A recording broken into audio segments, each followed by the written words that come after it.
Bank of Baroda जो आपको SMS भेजती है, वो किस-किस चीज़ों के लिए एसएमएस भेजती है और उसका कितना चार्जेज़ आपको लगता है, आज की वीडियो में हम ये चीज़ जानने वाले हैं। तो दोस्तों बने रहिएगा वीडियो के एंड तक। आप देख रहे हैं आपका अपना यूट्यूब चैनल टेक्निकल टेनिथ।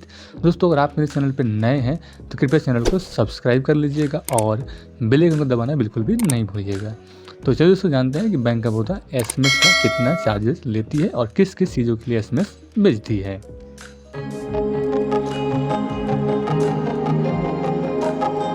अभी तक आप यही जानते हैं कि बैंक ऑफ बड़ौदा खाते में जो लेन देन होता है, जो ट्रांजैक्शन होता है, सिर्फ उसी का मैसेज आपको भेजती है। लेकिन दोस्तों ये पूरी तरह से सच नहीं है। इसके अलावा ऐसे बहुत सारी सर्विसेज हैं, बहुत सारी सुविधाएं हैं जिसको बैंक आपको मैसेज के द्वारा सूचित करती है। तो चलिए दोस्तों हम देखते हैं ऐसी क्या क्या ऐसी फैसिलिटी है। दोस्तों अगर आप कोई भी ट्रांजेक्शन ऑनलाइन करते हैं, चाहे वो ₹1 का हो या फिर कितना भी मैक्सिमम अमाउंट का हो, उसका सभी का मैसेज आपको मोबाइल पर प्राप्त होता है। उसके बाद दोस्तों OTP जनरेट करते हैं तो उसका भी मैसेज आपको प्राप्त होता है।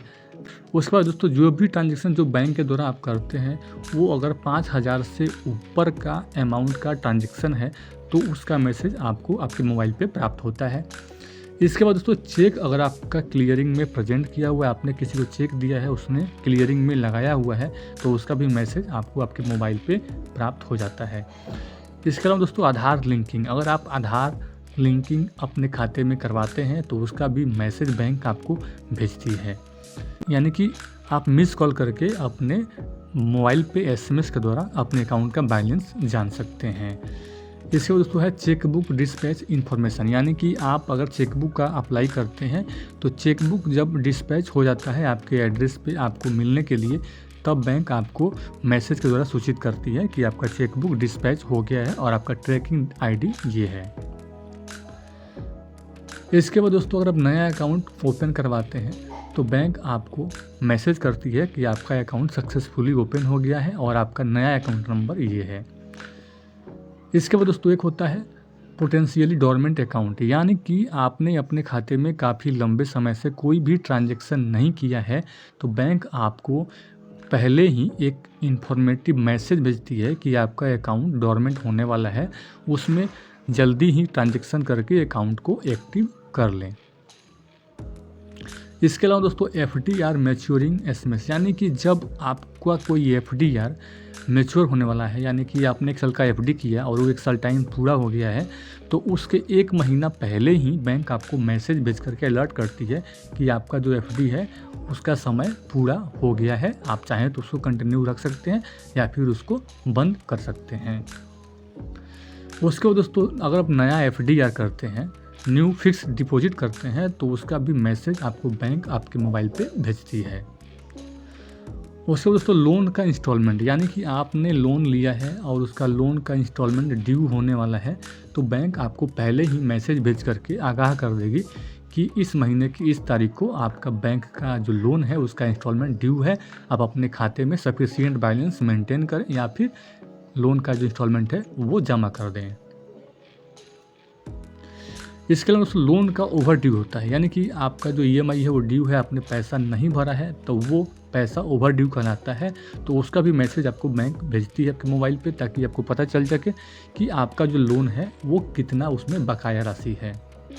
उसके बाद दोस्तों KYC नॉन कंप्लायंस, अगर आपका खाता है वो KYC कंप्लायंस नहीं है, उसमें KYC नहीं किया गया है, तो उसका भी मैसेज आपको बैंक आपके मोबाइल पे भेजती है। इसके बाद देखा जाए तो बर्थडे विशेज टू कस्टमर, आपका जो डेट ऑफ बर्थ आपके अकाउंट में सीडेड है, उस डेट को बैंक आपको एक बर्थडे विशेज भेजती है।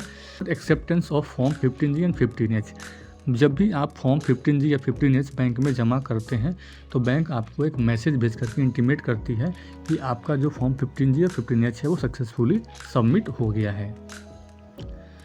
उसके बाद उसको कार्ड हॉट लिस्टिंग, यानी कि अगर आपका ATM कार्ड गुम हो गया है, आप उसको कार्ड को बंद करना चाहते हैं, ब्लॉक कराना चाहते हैं, तो आज जैसे ही आपका कार्ड ब्लॉक हो जाता है बैंक आपको मैसेज भेज करके इंटीमेट करती है कि आपका जो कार्ड है वो सक्सेसफुली ब्लॉक हो गया है। तो दोस्तों ये इतनी सारी फैसिलिटी बैंक आपको SMS के द्वारा उपलब्ध कराती है। और इस जो SMS का दोस्तों जो चार्जेस लगता है, चलिए हम उसके बारे में जान लेते हैं। दोस्तों SMS का जो चार्जेस है वो 20 पैसा पर SMS प्लस GST लगता है, यानी कि आपको मतलब 22 पैसा पर SMS के हिसाब से चार्ज देना होता है। जितना भी SMS आएगा उसका 22 पैसा चार्ज आपसे लिया जाएगा, जो कि मंथली 15 रुपया प्लस GST से ज़्यादा नहीं सकता है। यानी कि एक महीना में मैक्सिमम 17 रुपया 70 पैसा से ज़्यादा का चार्जेज आपको SMS का नहीं लगता है, और कम है तो मिनिमम एक मैसेज का 20 पैसा प्लस GST आपसे चार्ज किया जाएगा। जितना मैसेज आएगा उतने मैसेज का 22 पैसे का चार्ज आपसे वसूला जाता है। दोस्तों ये तो कुछ महत्वपूर्ण जानकारी कि बैंक ऑफ बड़ौदा आपको किस किस चीज़ के लिए मैसेज भेजती है और उसका कितना चार्ज लेती है। तो दोस्तों मिलते हैं नेक्स्ट वीडियो में, तब तक के लिए आप देखते रहिए आपका अपने चैनल टेक्निकल टेनिट।